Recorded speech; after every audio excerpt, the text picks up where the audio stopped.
आज की प्रेजेंटेशन का फोकस इजराइल पर रहेगा। आखिरकार ये लड़ाई शुरू कहां से हुई, चलिए इसके लिए चलते हैं नूह अलैहिस्सलाम के एरा में। मौजू बड़ा है और वक्त कम, फिर भी कोशिश की जाएगी कि आपको कुछ ही मिनट में सारी इन्फॉर्मेशन दी जाए ताकि आपके सभी डाउट क्लियर हो जाएं और इधर उधर की बातें ना करके पॉइंट टू पॉइंट वीडियो को आगे बढ़ाया जाए। तो जैसा कि आसमानी किताबों को मानने वाले जानते हैं कि नूह अलैहिस्सलाम के जमाने में एक फ्लड आया था और कश्ती में सवार लोग और जो भी कुछ कश्ती में था उसके अलावा इस जमीन पर सब कुछ खत्म हो चुका था और यहाँ से जमीन पर एक नई जिंदगी की शुरुआत नूह अलैहिस्सलाम और उनके साथियों से दोबारा हुई। अब नूह अलैहिस्सलाम के 4 बेटे थे, याम, साम, हाम और याफीज। हमारा वीडियो का फोकस नूह अलैहिस्सलाम के बेटे साम पर ही रहने वाला है क्योंकि साम की ही जनरेशन आगे जाकर जजीरा अरब में आबाद हुई और ये सेमाइट्स या सामियून कहलाए जो यमन से लेकर सीरिया तक फैला हुआ था और उनकी मेन लैंग्वेज अरबिक हुआ करती थी, लेकिन थोड़ी बहुत अरामिक, हिब्रू और सीरियन भी ये लोग इस्तेमाल करते थे। और क्योंकि ये नेशन बहुत बड़ी थी इसलिए ये कुछ सब नेशन में बटे हुए थे। इसी में से एक तबका कैनान में बसा हुआ था जिसे कैनानाइट्स या कानियून कहा जाता था। इस कैनान के हिस्से में ही आज की होली सिटीज जॉर्डन और पैलेस्टाइन आते हैं। ये बात ईसा अलैहिस्सलाम के आने से 3000 साल पहले की हो रही है, यानी आज से लगभग 5000 साल पहले। और जमीन का यही वो हिस्सा था जिस पर अब्राहम अलैहिस्सलाम को हिजरत करने का हुक्म दिया गया था। इब्राहिम अलैहिस्सलाम हिजरत से पहले उर नाम के शहर में रहा करते थे जो आज इराक के नाम से जाना जाता है, जो आपको स्क्रीन पर पर्शियन गल्फ के किनारे पर दिख रहा है। ये शहर काफी आबादी वाला हुआ करता था और 75 साल की उम्र में इब्राहिम अलैहिस्सलाम यहाँ से हिजरत करके किनान पहुँचते हैं। उनके पहुँचने के वक्त यहाँ हजारों साल से काफी किनानी यहाँ पहले से ही आबाद थे और यहाँ एक सिविलाइजेशन और बादशाहत चल रही थी। और इब्राहिम अलैहिस्सलाम को भी यहाँ के बादशाह मालिकी जैक को होमेज और कुछ टैक्सेस पे करने पड़े थे। अरबी में मालिकी जैक का नाम मालिक सादिक मिलता है। आपको स्क्रीन पर हिब्रू की कुछ लाइन दिख रही हैं। ये कुछ लाइन मालिक सादिक के बारे में मिलती हैं। इब्राहिम अलैहिस्सलाम बादशाह से मिलते हैं, टैक्सेस पे करते हैं और फिर उन्हें कैनान में रहने की इजाजत मिल जाती है। इब्राहिम अलैहिस्सलाम के साथ इस वक्त सिर्फ उनकी बीवी और एक भतीजे थे और इसमें भी उनके भतीजे उनसे अलग होकर आगे निकल जाते हैं और सिर्फ इब्राहिम अलैहिस्सलाम और उनकी बीवी बचती हैं। यहीं पर इब्राहिम अलैहिस्सलाम की एक दूसरा निकाह हजरत अलैहिस्सलाम से होता है और जिससे इस्माइल अलैहिस्सलाम पैदा होते हैं। इस वक्त इब्राहिम अलैहिस्सलाम की उम्र 86 साल थी और अल्लाह के हुक्म पर इब्राहिम अलैहिस्सलाम अपनी बीवी हाजरा और इस्माइल अलैहिस्सलाम को मक्का छोड़ आते हैं और खुद वापस आकर कैनान में सारा अलैहिस्सलाम के साथ ही रहते हैं। और इन्हीं से 100 साल की उम्र में आपको एक और बेटे इसाक अलैहिस्सलाम मिलते हैं। तो इस वक्त कैनान यानी पैलेस्टाइन में इब्राहिम अलैहिस्सलाम, उनकी बीवी सारा और इसाक अलैहिस्सलाम 60 साल तक रहते हैं। फिर ईसा अलैहिस्सलाम को एक बेटे याकूब अलैहिस्सलाम होते हैं। किताबों में याकूब अलैहिस्सलाम का दूसरा नाम इजराइल मिलता है और कुरान में आपने काफी बार बनी इजराइल सुना होगा। तो ये बनी इजराइल याकूब अलैहिस्सलाम की ही औलादे हैं। कुछ लोग इब्राहिम अलैहिस्सलाम की औलाद को बनी इस्राइल कहते हैं जो कि ठीक नहीं है। अब याकूब अलैहिस्सलाम के 12 बेटे हुए जिसमें एक सबसे फेमस यूसुफ अलैहिस्सलाम हुए। अहले किताब और मुसलमान यूसुफ अलैहिस्सलाम का किस्सा अच्छी तरह जानते हैं कि कैसे वो फिरौन की सरजमी मिस्र पहुंचते हैं और कुछ सालों बाद वो अपनी पूरी फैमिली को भी मिस्र बुला लेते हैं। इस तरह बनी इस्राइल मिस्र में आबाद हो जाते हैं। अब सवाल ये उठता है कि अब किनान यानी पैलेस्टाइन में कौन बचा। इसका सीधा आंसर यही है कि पैलेस्टाइन में वही के बाशिंदे बचे जिन्हें इंडिजीनियस पैलेस्टाइनी कहा जाता है, यानी ये इब्राहिम अलैहिस्सलाम से पहले भी वहीं थे और जब बनी इस्राइल वहां से निकल गए वो तब भी वहीं आबाद रहे। यानी इस वक्त बनी इस्राइल का कैनान में कोई नामो निशान भी नहीं है, वो मिस्र में ही रहे और यूसुफ अलैहिस्सलाम के बाद 470 सालों तक वो मिस्र में ही रहे, यहाँ तक कि मूसा अलैहिस्सलाम का जमाना आया और इस वक्त ये फिरौन की बादशाहत में गुलामों की जिंदगी गुजार रहे थे। इसके आगे का किस्सा सभी अहले किताब और मुसलमान अच्छे से जानते हैं कि कैसे मूसा अलैहिस्सलाम को अल्लाह ने बनी इस्राइल को फिरौन से बचाने के लिए भेजा, किस तरह उन्होंने समुद्र को पार किया और किस तरह यहाँ फिरौन का खात्मा हुआ।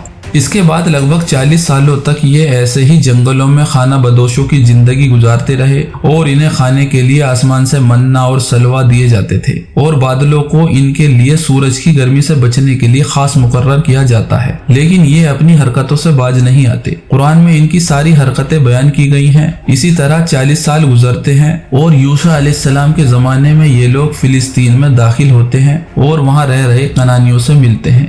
यहाँ पर एक बात जाननी बेहद जरूरी है। जब बनी इसराइल इजिप्ट में गुलामों की जिंदगी गुजार रहे थे, उसी दौरान फिलिस्तीन में एक और ट्राइब आकर आबाद होती है जो क्राइट के नाम से जानी जाती है। ये बात ईसा अलैहिस्सलाम से 1200 साल पहले की है और वो उसी जगह सेटल हुए थे जहाँ पर आज कोस्टल सिटी गाजा आबाद है, या यूं कह ले कि बर्बाद है। अब जब बनी इसराइल यहाँ पहुँचते हैं तो कनानियों से उनकी कुछ जंगें होती हैं और बनी इसराइल ये जंग जीत जाते हैं और वहीं पर आबाद होते हैं, बल्कि अपनी बादशाहत वहाँ कायम कर लेते हैं और आगे चलकर इन्हीं में नबी भी बादशाह होते हैं, जैसे कि पहले दाऊद अलैहिस्सलाम, फिर उनके बेटे सुलेमान अलैहिस्सलाम। दाऊद और सुलेमान अलैहिस्सलाम की बादशाहत के दौरान यहाँ पर कनानी भी उन्हीं के अंडर रहा करते थे। वो हार चुके थे लेकिन फिर भी वहीं आबाद थे। सुलेमान अलैहिस्सलाम के बाद उनके एक बेटे को बादशाहत मिलती है। इसी दौरान बेबीलोनियन की बाहरी ताकतें यहाँ हमलावर होती हैं और इन जंगों में लोकल कनानी भी बनी इसराइल के साथ मिलकर ही बेबीलोनियन के खिलाफ मुकाबला करते हैं। एक बात जहन में ये रखनी है कि कनानी लोगों की जब भी बात हो रही है तो ये फिलिस्तीनियों की बात हो रही है और ये अभी तक किसी तरह कनान यानी फिलिस्तीन में सर्वाइव कर रहे हैं। ये स्टोरी अभी तक उनके सर्वाइवर के इर्द गिर्द ही घूम रही है। जंगें होती रहीं, कभी सीरियन कभी बेबीलोनियन आते रहे और बनी इसराइल को हराते रहे। फलस्तीनी इनके साथ मिलकर लड़ते रहे, लेकिन बनी इसराइल बहुत कमजोर पड़ चुके थे और ज्यादातर लोग गुलाम बनाकर बेबीलोन की तरफ ले जा चुके थे। यहाँ तक 50 साल तक इन्हें जेरूसलम जाने तक की इजाजत नहीं थी। अब लगभग 50 सालों के बाद बेबीलोन और पर्शियन के बीच जंग होती है और इसमें पर्शियन जीत जाते हैं। इनका रुख बनी इसराइल के लिए थोड़ा नरम होता है और वो इन्हें इसराइल वापसी की इजाजत दे देते हैं ताकि वो यहाँ आकर अपना सोलोमन टेम्पल दोबारा आबाद कर सकें। लेकिन पर्शियन की हुकूमत बाद में कमजोर पड़ी और मैसिडोनियन आए और उन्होंने भी इसराइल का बुरा हाल किया और इनके बाद रोमन एम्पायर का वर्चस्व हुआ और इन्होंने भी इसराइल को नहीं बख्शा और सब कुछ तबाह कर दिया। चलते चलते ईसा अलैहिस्सलाम का जमाना आया। अब रोमन ईसाई धर्म अपना चुके थे और क्योंकि वो यहूदियों यानी बनी इसराइल को ईसा अलैहिस्सलाम का कातिल मानते थे, इसलिए इन्होंने यहूदियों का जीना हराम कर दिया।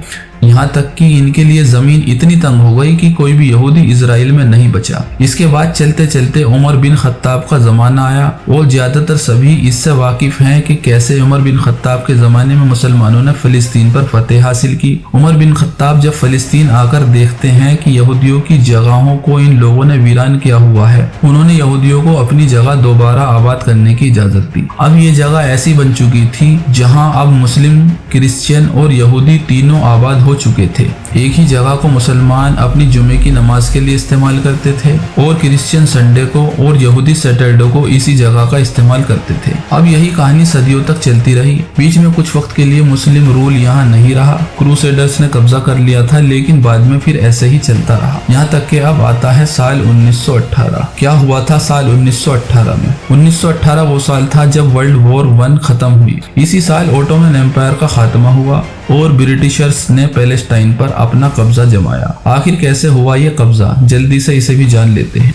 बात है साल 1800 की। आप स्क्रीन पर इस मैप को देखिए। ये जो एक एक स्टेट से दूसरे स्टेट आपको एरो दिखाई दे रहे हैं, ये उस वक्त यहूदियों के हालात बयान कर रहे हैं, कैसे उन्हें कभी इधर से उधर कभी उधर से इधर भगाया जा रहा था। यहाँ तक कि यूरोप के एक क्रिश्चियन को यहूदी को कर्ज देना भी अलाउ नहीं था। लेकिन यहाँ कुछ यहूदी जो साहिब माल होते थे वो ईसाइयों को 100% ब्याज पर कर्जा दे देते थे और जब इस तरह इंटरेस्ट बहुत ज्यादा बढ़ जाता और ईसाइयों को अपनी जमीन तक गंवाने का डर होता तो वो यहूदियों को वहां से भगा दिया करते थे, क्योंकि उस वक्त यूरोप में पावर ईसाइयों की ही थी। लेकिन इस तरीके से यहूदी ने काफी दौलत जमा कर ली थी। यहूदी बहुत बेइज्जती सह चुके थे और अब उन्होंने ये सोचना शुरू कर दिया था कि हमारे पास खुद की एक कंट्री होनी चाहिए। बात 1880 से शुरू हुई और धीरे धीरे 1896 तक यहूदियों की एक संस्था अपना अलग देश बनाने के लिए काम करने लगी। उनकी नंबर 1 चॉइस थी पैलेस्टाइन और अगर ये पॉसिबल नहीं हुआ तो सेकंड चॉइस थी अर्जेंटीना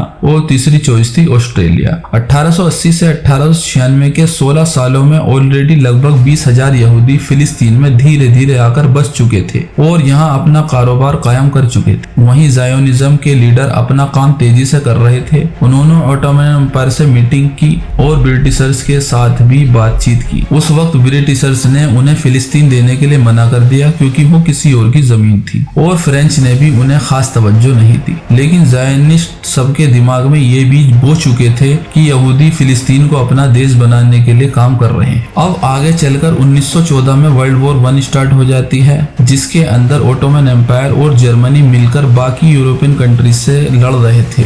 जंग जैसे जैसे आगे बढ़ती जा रही थी, ये साफ होते जा रहा था कि ओटोमन एम्पायर इस जंग में हार रहे और इस हार का नतीजा ये होने वाला था कि ओटोमन एम्पायर की जमीन को सभी यूरोप कंट्रीज आपस में बांटने वाली है। और इसी दौरान ये दो जेंटलमैन मार्क साइकस और जियोर पिकोट ओटोमन एम्पायर की जमीन बांटने का काम अंजाम देते हैं और इसी साइकस पिकट एग्रीमेंट के हिसाब से फिलिस्तीन की जमीन ब्रिटिश के अंडर आ जाती है। ये एग्रीमेंट 1916 में होता है। उसी के अगले साल 1917 में ब्रिटिश गवर्नमेंट ज़ायोनिस्ट को एक लेटर लिखती है, जिसमें उन्हें ये भरोसा दिलाती है कि पॉसिबली फिलिस्तीन की जमीन उन्हें दे दी जाएगी। 1918 आते आते जब ब्रिटिशर्स वर्ल्ड वॉर 1 जीत जाते हैं और फिलिस्तीन उनके अंडर आ जाता है, तो वो पूरी दुनिया से यहूदियों को वहाँ इकट्ठा करना स्टार्ट कर देते हैं। अभी ध्यान देने वाली बात यह है कि अभी इस कहानी में कोई हिटलर और कोई नाजी वगैरह का जिक्र नहीं आया है। अब पूरी दुनिया के अलग अलग हिस्से से यहूदी फिलिस्तीन आकर जमा होने लगा और अभी से उन्होंने यहाँ के लोकल लोगों के ऊपर हावी होना शुरू कर दिया था, क्योंकि ब्रिटिशर्स का उनके ऊपर हाथ था। यहाँ तक कि वो यहाँ की मिलिट्री में भी हिस्सेदार बन चुके थे। इनकी पावर दिन ब दिन बढ़ती जा रही थी। अब उन्होंने ब्रिटिशर्स से भी अपना पीछा छुड़ाना शुरू कर दिया था और 1947 आते आते ब्रिटिश अब बहुत ज्यादा परेशान हो चुके थे। अब उनके लिए यहाँ कुछ बाकी नहीं रह गया था। 1948 में ब्रिटिशर्स ने पैलेस्टाइन को यहूदियों के हवाले छोड़ने का फैसला किया और उनके जाते ही इजराइल ने इस जमीन को अपना स्टेट डिक्लेयर कर दिया। उनके इस डिसीजन से वहाँ के लोकल फिलिस्तीनी में कोहराम मच गया, लेकिन वो निहत्थे थे और लाचार थे। कुछ लोगों ने छोटी छोटी इनके खिलाफ बगावतें की, लेकिन अब सब कुछ हाथ से निकल चुका था। अब उन पर ज्यादती, मर्डर, रेप, कत्लेआम और जिंदा जलाने जैसे जुल्म किए जाने लगे। उसी दौरान का एक यहूदी सोल्जर का ये वीडियो आपके रोंगटे खड़े कर देगा।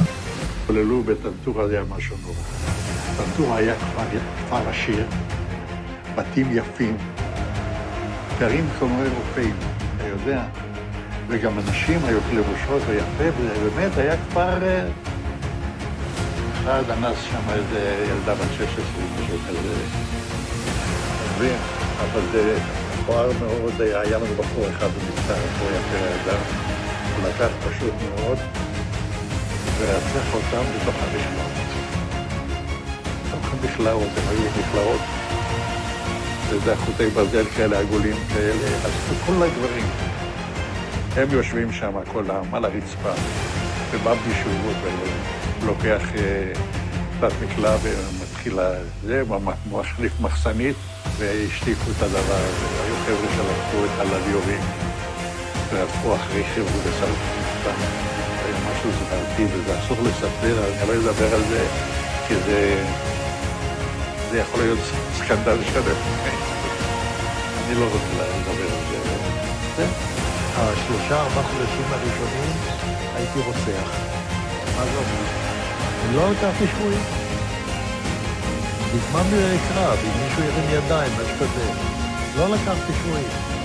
זה זעזע אותי עד כדי כך שלא יכלתי לעבור לסדר היום. אם היה עומדת כיתה של זה עם ידיים למעלה, אז באותו יום הייתי רואה אותי, הייתי קוצר את כולם, עד כדי כך. כמה אתה חושב אנשים הרגת ככה? לא ספרתי. אני לא יכול לדעת בחיי. היה לי מקלע עם 250 כדורים. תראה, יריתי, נלחמתי כולם. אני לא יכול לסבור.